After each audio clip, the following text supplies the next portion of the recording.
आप लोग उत्तर प्रदेश में विधानसभा के लिए हो रहे आम चुनाव में कोरोना नियमों का पालन करते हुए अपनी पार्टी के उम्मीदवारों के समर्थन में मुझे सुनने के लिए यहाँ इकट्ठा हुए हैं, तो उसके लिए मैं आप सभी लोगों का हार्दिक दिल से आभार प्रकट करती हूँ। और अब मैं सबसे पहले अपनी पार्टी के संबंध में ये कहना जरूरी समझती हूँ कि हमारी पार्टी ये चुनाव उत्तर प्रदेश की लगभग सभी विधानसभा की सीटों पर अकेले अपने बलबूते पर ही पूरी तैयारी व दमदारी के साथ यहाँ सन 2007 की तरह फिर से अपनी पार्टी की पूर्ण बहुमत की सरकार बनाने के लिए लड़ रही है, ताकि आपको वर्तमान में भाजपा के चल रहे जातिवादी, संकीर्ण, अहंकारी व तानाशाही वाले शासन से मुक्ति मिल सके। इसके साथ ही हमारी पार्टी ने पूर्व की तरह इस चुनाव में भी बीएसपी से जुड़ने की तादाद को ध्यान में रखकर फिर उसी अनुपात में ही यहाँ सर्व समाज के लोगों को टिकट भी दिए हैं। और अब इस चुनाव में आप लोगों को अपना वोट कांग्रेस, बीजेपी, सपा व अन्य विरोधी पार्टियों को न देकर केवल अपनी एकमात्र हितैषी पार्टी बीएसपी को ही देना क्यों जरूरी है, इसे आप लोगों को समझना होगा। हालांकि इस संदर्भ में आप लोगों को ये मालूम है कि आजादी के बाद शुरू में काफी लंबे समय तक केंद्र व उत्तर प्रदेश सहित देश के अधिकांश राज्यों में भी कांग्रेस पार्टी की ही अकेले यहाँ सरकारें रही हैं, किंतु इनकी गलत नीतियों व गलत कार्य प्रणाली की वजह से ही अब ये पार्टी केंद्र के साथ साथ बहुत पहले ही उत्तर प्रदेश की सत्ता से भी बाहर हो गई है। इसके साथ ही ये पार्टी जबरदस्त जातिवादी होने के कारण शुरू से ही हर मामले में यहाँ दलित, आदिवासी व अन्य पिछड़ा वर्ग विरोधी पार्टी भी रही है और अभी भी है, जिस कारण केंद्र में रही इस कांग्रेस पार्टी की सरकार ने इन वर्गों के मसीहा व भारतीय संविधान के मूल निर्माता परम पूज्य बाबा साहब डॉक्टर भीमराव अम्बेडकर को भारत रत्न की उपाधि से भी सम्मानित नहीं किया था, जिसके लिए वो हर प्रकार से पात्र भी थे। इतना ही नहीं बल्कि इनकी मूवमेंट को आगे बढ़ाने के लिए अपनी पूरी जिंदगी समर्पित करने वाले मान्यवर श्री कांशीराम जी के देहांत होने पर भी केंद्र में उस समय इसी कांग्रेस पार्टी की रही सरकार ने उनके सम्मान में एक दिन के लिए भी राष्ट्र शोक घोषित नहीं किया था, तथा न ही इस पार्टी की रही सरकार ने पिछड़े वर्ग की आरक्षण संबंधी मंडल कमीशन की रिपोर्ट को भी लागू किया था, जिसे फिर बीएसपी ने अपने कड़े संघर्ष व अथक प्रयासों से केंद्र में रही श्री बीपी सिंह की सरकार से ही लागू करवाया था। साथ ही इसी सरकार में ही बाबा साहब डॉक्टर भीमराव अम्बेडकर को भी भारत रत्न की उपाधि से सम्मानित किया गया था, जो इनके अपार अनुयायियों की वर्षों से ये दिली चाहत भी थी। लेकिन अब केंद्र व अधिकांश राज्यों की भी सत्ता से बाहर होने के बाद यही कांग्रेस पार्टी खासकर दलितों, आदिवासियों व अन्य पिछड़े वर्गों के वोटों की खातिर आए दिन किस्म किस्म की नाटकबाजी करती रहती है, जबकि इन वर्गों के मामले में इस पार्टी की सच्चाई तो ये है कि कांग्रेस पार्टी जब सत्ता में होती है और इनके अच्छे दिन होते हैं तो तब इस पार्टी को इन वर्गों का विकास व उत्थान आदि याद नहीं आता है तथा न ही इनको महिलाओं की भी भागीदारी याद आती है। इतना ही नहीं बल्कि इस पार्टी के बाद खासकर यहाँ सपा व बीजेपी आदि की बनी सरकार में भी यूपी की जनता हर मामले में व हर स्तर पर काफी ज्यादा दुखी रही है। सपा की सरकार में तो अधिकांश यहाँ गुंडों, बदमाशों, माफियाओं व अराजक तत्वों एवं सरेआम लूट खसोट करने वालों का ही राज रहा है, जिसकी खास वजह से ही इस सरकार में आए दिन यहाँ जाति व धर्म के नाम पर तनाव व दंगे आदि ही होते रहे हैं। इस मामले में पश्चिमी यूपी का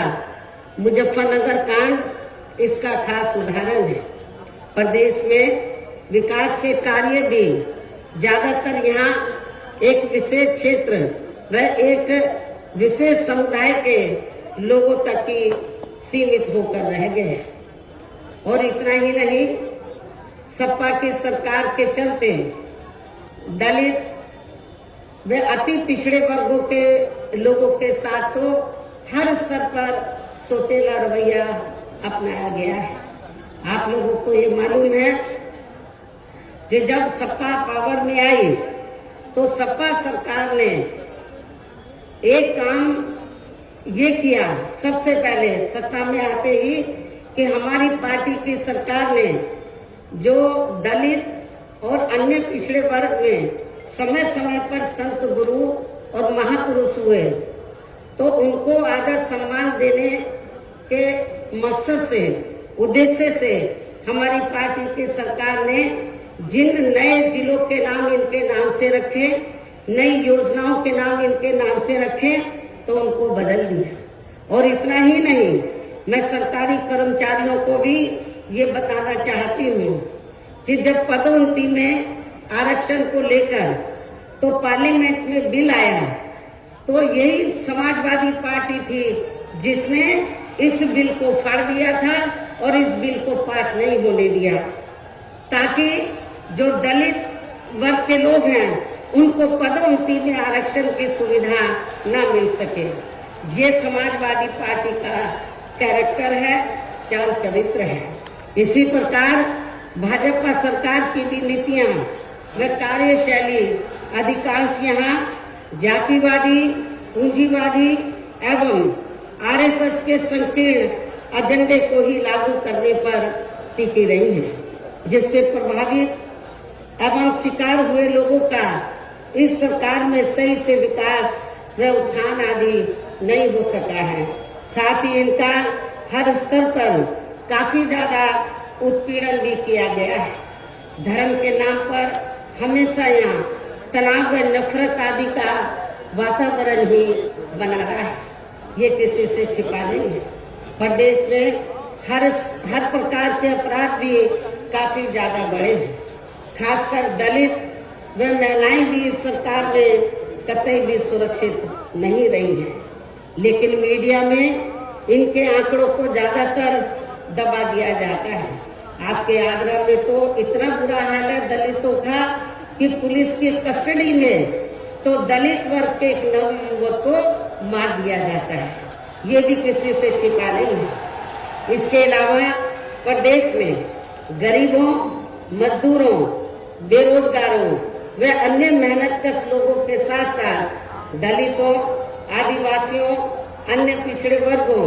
मुस्लिम एवं अन्य धार्मिक अल्पसंख्यक समाज के लोगों के हित व कल्याण के लिए वर्षों से जो भी यहाँ सरकारी योजनाएं चल रही थी तो उनका भी इन्हें इस सरकार में सही से पूरा लाभ नहीं मिल सका है। खासकर दलितों व पिछड़ों को आरक्षण का भी पूरा लाभ नहीं मिल सका है, क्योंकि इन्होंने ज्यादातर सरकारी कार्य प्राइवेट सेक्टर के जरिए ही कराए हैं, जिसमें इनके लिए आरक्षण की कोई भी व्यवस्था नहीं है। सरकारी नौकरियों में भी इनका आरक्षण का कोटा भाजपा सरकार ने भी पूरा नहीं किया गया है। मुस्लिम व अन्य धार्मिक अल्पसंख्यक समाज के लोगों के साथ तो बीजेपी की सरकार ने अधिकांश इन्होंने पक्षपात वाला रवैया ही अपनाया है। इतना ही नहीं बल्कि इस बार बीजेपी की सरकार में अपर कास्ट समाज में से विशेषकर प्रबुद्ध वर्ग भी हर मामले में अपने आप को काफी ज्यादा उपेक्षित रहा है। इसके अलावा इनकी गलत आर्थिक नीतियों के कारण यहाँ गरीबी, बेरोजगारी व महंगाई आदि भी काफी ज्यादा बढ़ी है। खासकर चुनाव घोषित होने से पहले तो डीजल, पेट्रोल व रसोई गैस आदि की आए दिन बढ़ी कीमतों ने भी जनता की काफी ज्यादा मुश्किलें बढ़ाई हैं और ऐसा लगता है कि चुनाव खत्म होने के बाद उन्हें इनकी कीमतें बढ़ा दी जाएंगी। इसके साथ साथ उत्तर प्रदेश सहित पूरे देश के किसान भी केंद्र सरकार की गलत नीतियों के कारण काफी ज्यादा दुखी व परेशान रहे हैं और अभी भी परेशान हैं। प्रदेश में बेरोजगार लोगों को रोजगार नहीं मिलने के कारण ही ज्यादातर इनको पलायन भी करना पड़ा है। आप लोगों को ये मालूम है, आजादी के बाद कांग्रेस पार्टी लंबे अरसे तक यहाँ सत्ता में रही, लेकिन जहाँ रोटी रोटी के साधन नहीं मिलने के कारण बड़े पैमाने पर इनका पलायन हुआ। ये लोग पलायन करके चले गए और इसके साथ ही जब बीजेपी पावर में आई तो आप लोगों को मालूम है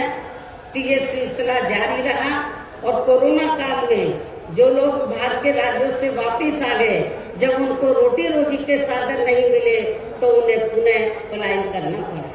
मुजफ्फरनगर में भी बड़े पैमाने पर सपा सरकार ने लोगों को पलायन करना पड़ा। तो ये तीनों पार्टियों की जो सरकारें हैं, चाहे कांग्रेस सत्ता में रही हो, चाहे समाजवादी पार्टी, चाहे बीजेपी, इन सभी पार्टियों की सरकारों में किसी न किसी कारणवश जो दुखी पीड़ित लोग हैं, खासकर बेरोजगार लोग हैं, उनको पलायन करना पड़ा है। इस प्रकार से इन सभी विरोधी पार्टियों की रही सरकारों में शुरू से ही यहाँ यूपी की जनता काफी ज्यादा दुखी व परेशान रही है। खासकर कोरोना महामारी के दौरान तो इन सभी की हालत और भी ज्यादा खराब हो गई है। ऐसे में इन सभी विरोधी पार्टियों की रही सरकारों से निजात पाने के लिए अब इस चुनाव में यहाँ प्रदेश की जनता को अपनी एकमात्र विदेशी पार्टी बहुजन समाज पार्टी की ही सरकार बनाना बहुत जरूरी है, जिसने अपने चारों रहे शासनकाल के दौरान बिना पक्षपात व भेदभाव आदि के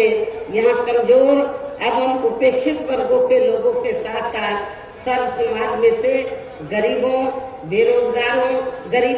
मजदूरों, बेरोजगारों, किसानों, व्यापारियों, कर्मचारियों, वकीलों एवं अन्य मेहनतकश लोगों के साथ ही युवाओं, छात्रों, महिलाओं व बुजुर्गों आदि के भी विकास एवं उत्थान के लिए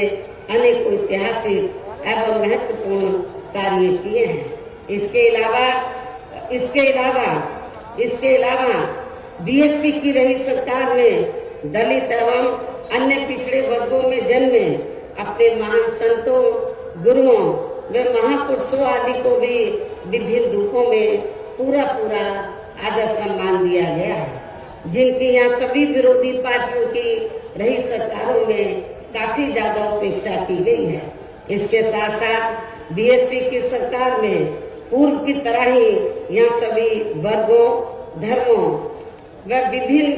क्षेत्रों में लगे लोगों के हितों में भी फिर से ऐतिहासिक कार्य किए जाएंगे। प्रदेश में विशेषकर गरीबी व बेरोजगारी आदि को दूर करने के लिए जरूरी कदम उठाए जाएंगे और ये हमारी सरकार का इस बार भी मुख्य एजेंडा होगा। साथ ही किसी भी मामले में किसानों को भी निराश नहीं होने दिया जाएगा। इसके अलावा आपके इस क्षेत्र के जो भी आपके आगरा मंडल में तो सभी जिलों में जो भी स्थानीय समस्याएं होंगी तो उन्हें भी जरूर दूर किया जाएगा। वैसे आप लोगों को मालूम है कि आगरा और फिरोजाबाद में तो जो यहाँ स्थानीय कारोबार चल रहे हैं इनकी कुछ समस्याएं हैं तो उनको भी दूर किया जाएगा। ये भी मैं आप लोगों को विश्वास दिलाना चाहती हूँ। साथ ही केंद्र व यूपी सरकार के भी विवादित, इसके साथ ही केंद्र व यूपी सरकार के भी विवादित नियमों व कानूनों को यहाँ जल्दी से लागू नहीं होने दिया जाएगा। इतना ही नहीं बल्कि बीएसपी की रही सरकार ने जिन महान संतों, गुरुओं एवं महापुरुषों आदि के आदर सम्मान में व उनके नाम पर जनहित की जो अनेकों योजनाएं शुरू की गई थी, साथ ही नए जिलों के नाम भी रखे गए थे, तो उन्हें अधिकांश, जैसा कि मैंने आप लोगों को बताया कि उन्हें अधिकांश सपा सरकार द्वारा बदल दिया गया है, जिससे उनके प्रति इनकी हीन व जातिवादी मानसिकता भी साफ झलकती है तथा जिन्हें फिर बीएसपी की सरकार बनने पर जरूर बहाल कर दिया जाएगा। इसके साथ साथ बीएसपी की नई सरकार में सर्व समाज के व विभिन्न क्षेत्रों में लगे लोगों के हितों में जो अनेकों महत्वपूर्ण व ऐतिहासिक फैसले लिए गए थे, जिन्हें सत्ता परिवर्तन होने पर बाद में सपा व बीजेपी की सरकार ने ज्यादातर दरकिनार कर दिया है, तो उन्हें भी फिर से शुरू किया जाएगा। इसके साथ ही बीएसपी की सरकार बनने पर यहाँ बीजेपी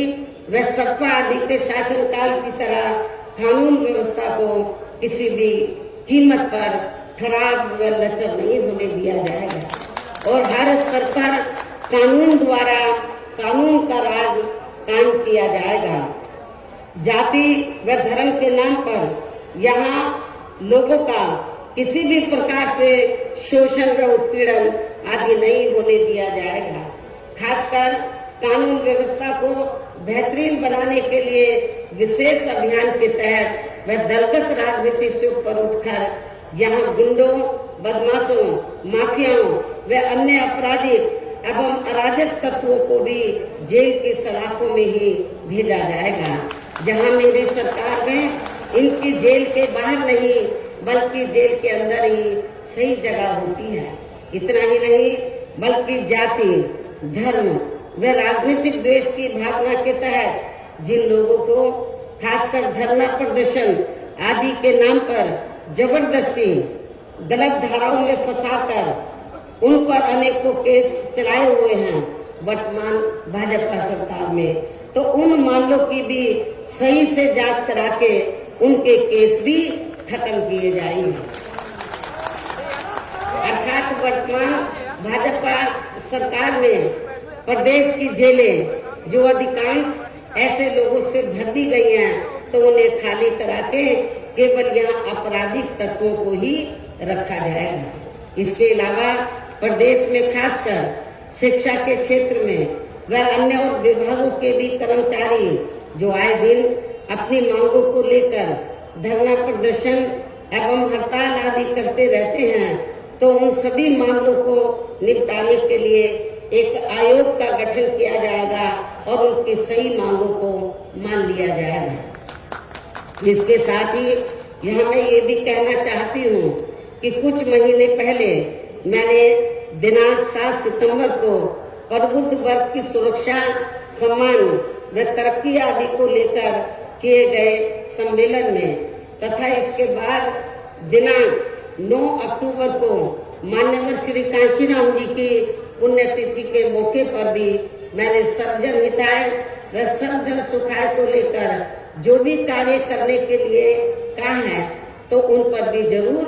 अमल किया जाएगा। लेकिन ये सभी कार्य करने के लिए इस चुनाव में यहाँ बीएसपी की सरकार बनाना बहुत जरूरी है, जिसके लिए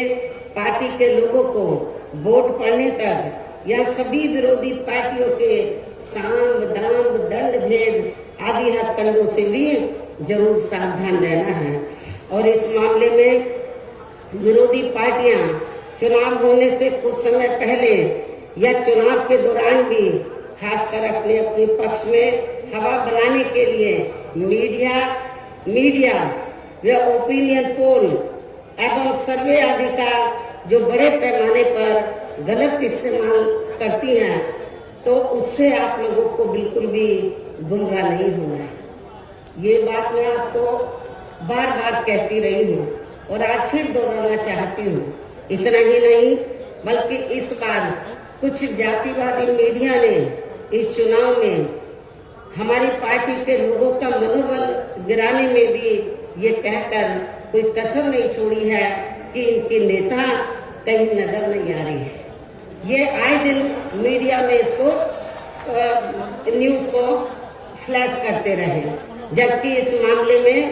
हकीकत तो ये है कि देश में शुरू में फैले कोरोना का प्रकोप थोड़ा कम होते ही मैं दिल्ली से लखनऊ आ गई थी और पिछले लगभग 1 साल से मैं लखनऊ में ही रहकर अपनी पार्टी को मजबूत बनाने के कार्य में लग गई थी। इसके साथ ही इस कार्य में यहाँ ज्यादा ध्यान देने की वजह से मैंने पिछले 1 वर्ष से बाकी राज्यों का भी कार्य लखनऊ से ही देखा है और 1 वर्ष में केवल मैं 2 दिन के लिए दिल्ली गई थी। 1 वर्ष में केवल मैं 2 दिन के लिए दिल्ली गई थी जब मेरी मदर की मृत्यु हो गई थी और इस 1 वर्ष के दौरान मैंने यहाँ पार्टी को फिर से पोलिंग बूथ स्तर पर कैडर के आधार पर यहाँ सही से खड़ा किया है। आप लोगों को मालूम है कि पहले जो कमेटियां बनी थी तो ज्यादातर फर्जी थी। केवल हमारे लोग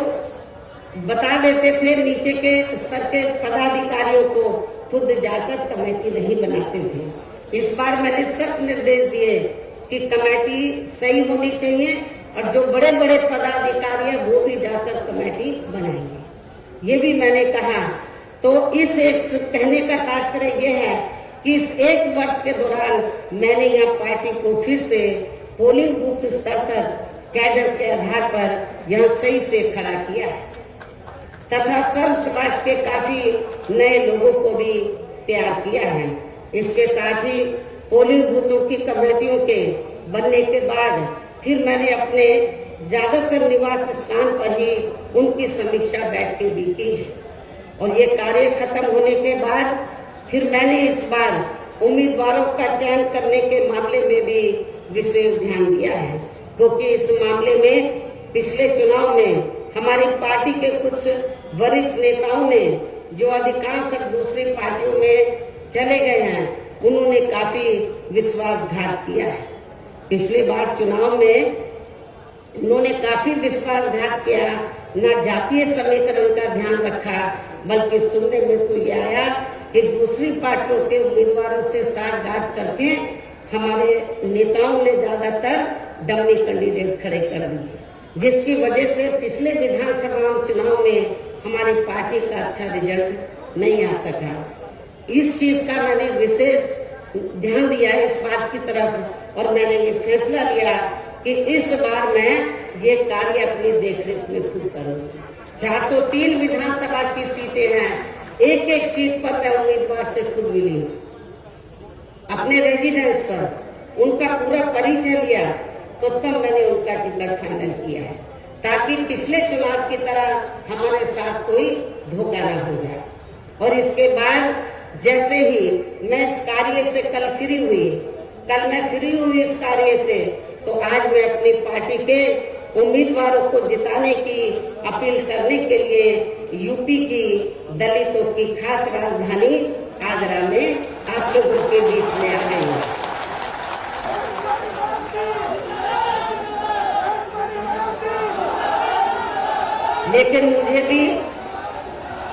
लेकिन मुझे भी पूरे यूपी में अपने खासकर दलित वर्ग के लोगों पर ये नाज है कि वे मीडिया के दुष्प्रचार पर कि इनके नेता कहाँ हैं उससे कतई भी गुमराह नहीं हुए और अपने कार्य में पूरे जी जान से डटे रहे, जिसके कारण इस दौरान बाकी जातियों के लोग भी बीएसपी में बड़े पैमाने पर जुड़े हैं। जब वीकर सेक्शन के लोग, दलित वर्ग के लोग बड़े पैमाने पर कैडर के आधार पर जुड़े, जिसकी तरफ मैंने विशेष ध्यान दिया,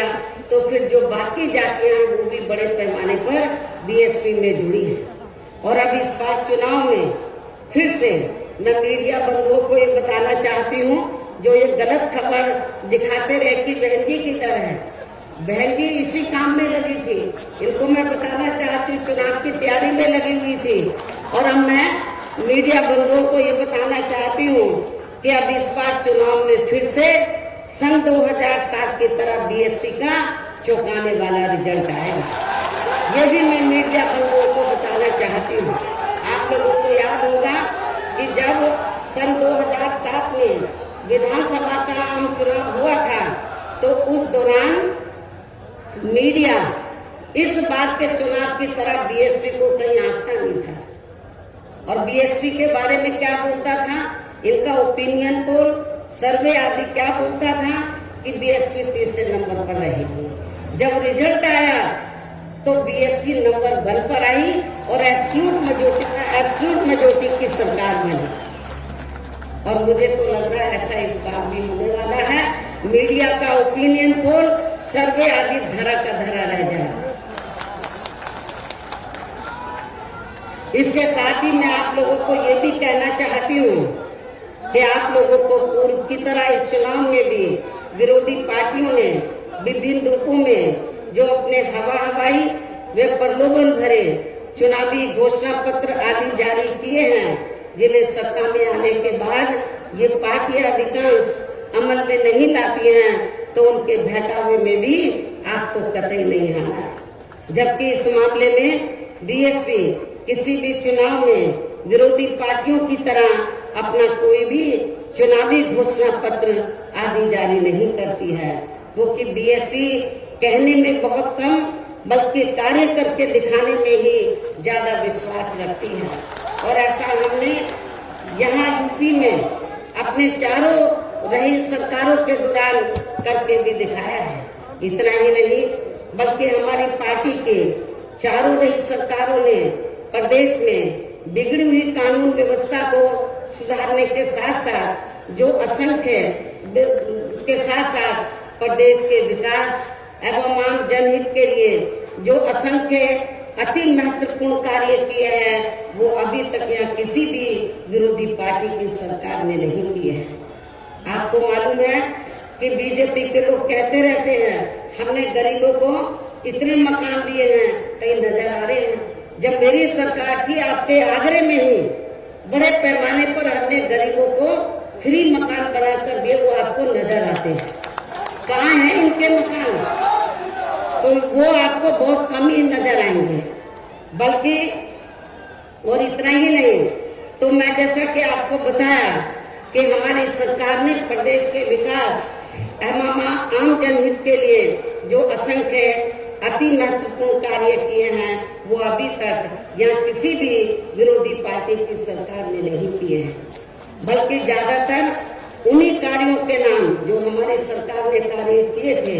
बल्कि ज्यादातर उन्हीं कार्यों के नाम व स्वरूप आदि बदलकर अब विरोधी पार्टियों की सरकारें उन्हीं को ही भुनाने में लगी है। लेकिन उन कार्यों के प्रति इनकी नियत व सोच सही नहीं होने के कारण उसमें भी ये पार्टियां ज्यादा सफल नहीं हो पा रही हैं। इन्हीं जरूरी बातों के साथ ही हम मेरा यही कहना है कि आप लोगों को इस चुनाव में अपने हित व कल्याण के लिए या फिर से यूपी में बीएसपी की सर्वजन हिताय व सर्वजन सुखाय की नीतियों पर आधारित सरकार बनाना बहुत जरूरी है। और इसके लिए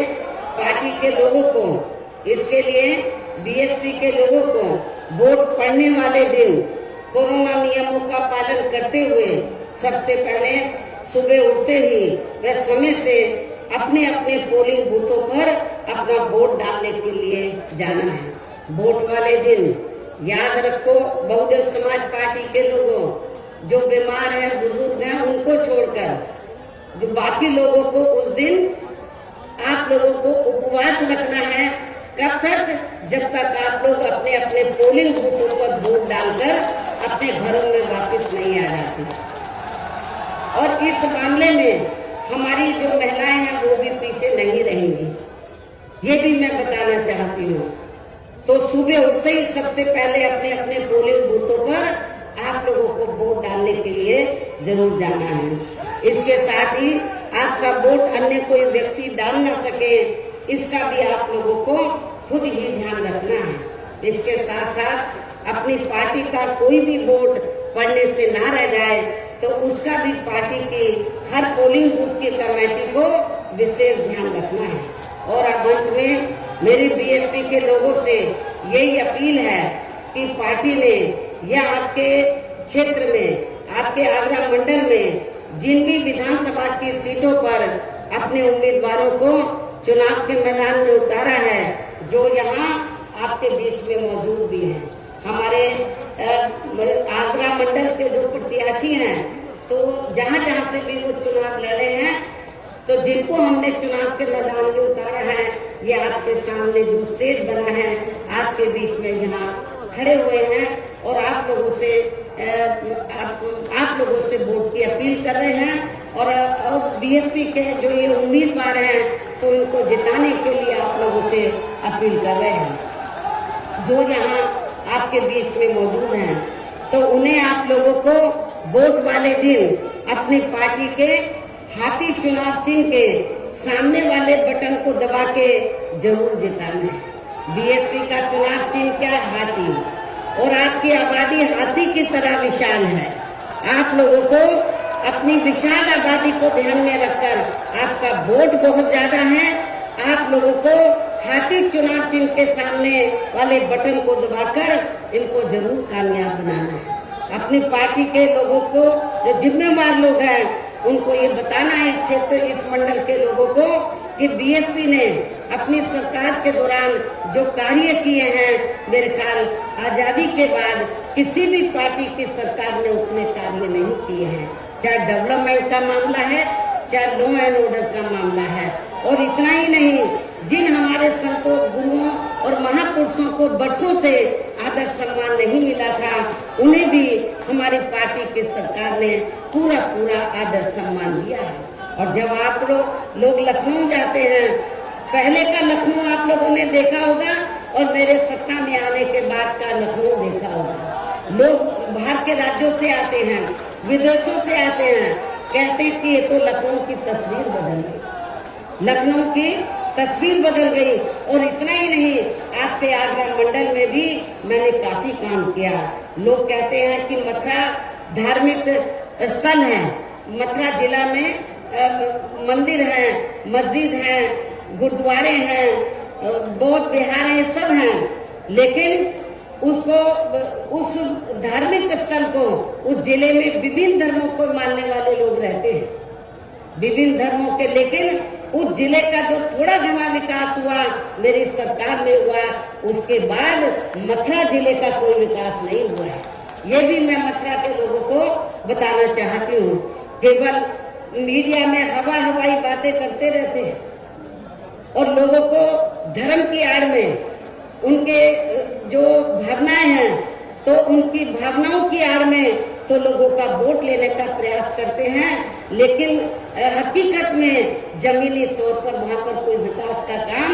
वर्तमान भारतीय जनता पार्टी की सरकार में नहीं हुआ है। यही सपा सरकार का हाल था। और बीजेपी को कुछ नहीं करना है, ज्यादातर वो मीडिया में घूमते रहते हैं। विकास के कार्य आप लोगों ने देखे हैं, कहीं आपको विकास नजर आया आप लोगों का? अपना पूरे 5 साल के अंदर कोई आपका विकास नहीं हुआ। आप लोगों के साथ जुल्म जाती हुई है। विकास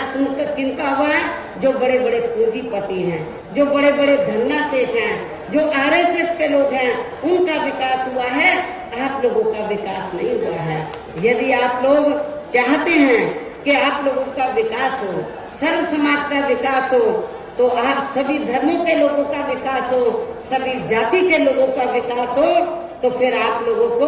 बहुजन समाज पार्टी के आगरा मंडल से जो हमने अपने प्रत्याशी चुनाव के मैदान में उतारे हैं, तो उन्हें अब आप लोगों को वोट वाले दिन अपनी पार्टी के हाथी चुनाव चिन्ह के सामने वाले बटन को दबा के जरूर जिताना है। और फिर से आपको यहाँ सन 2007 की तरह ही बीएसपी की अपनी पूर्ण बहुमत की सरकार जरूर बनाना है। तभी फिर प्रदेश में यहाँ अमन चैन कायम होने के साथ साथ सभी धर्मों व वर्गों के लोगों का भी सही से विकास व उत्थान आदि हो सकता है। साथ ही यहाँ अन्याय, अपराध, भय व भ्रष्टाचार मुक्त एवं विकास युक्त वातावरण भी पैदा हो सकता है। और तभी फिर यहाँ परम पूज्य बाबा साहब डॉक्टर भीमराव अंबेडकर एवं मान्यवर श्री कांशीराम जी आदि का भी सपना सही साकार हो सकता है। और इस उम्मीद के साथ ही अब मैं यही कहना चाहूंगी, क्या कहना चाहूंगी कि अब आपको हर पोलिंग बूथ को जिताना है, बीएसपी को सत्ता में लाना है। आप लोगों को हर पोलिंग बूथ को जिताना है, बीएसपी को सत्ता में लाना है। इस विश्वास के साथ ही अब मैं पुनः अपनी पार्टी के उम्मीदवारों को जिताने की पुरजोर अपील करते हुए अपनी बात यही समाप्त करती हूँ। जय भीम, जय भारत।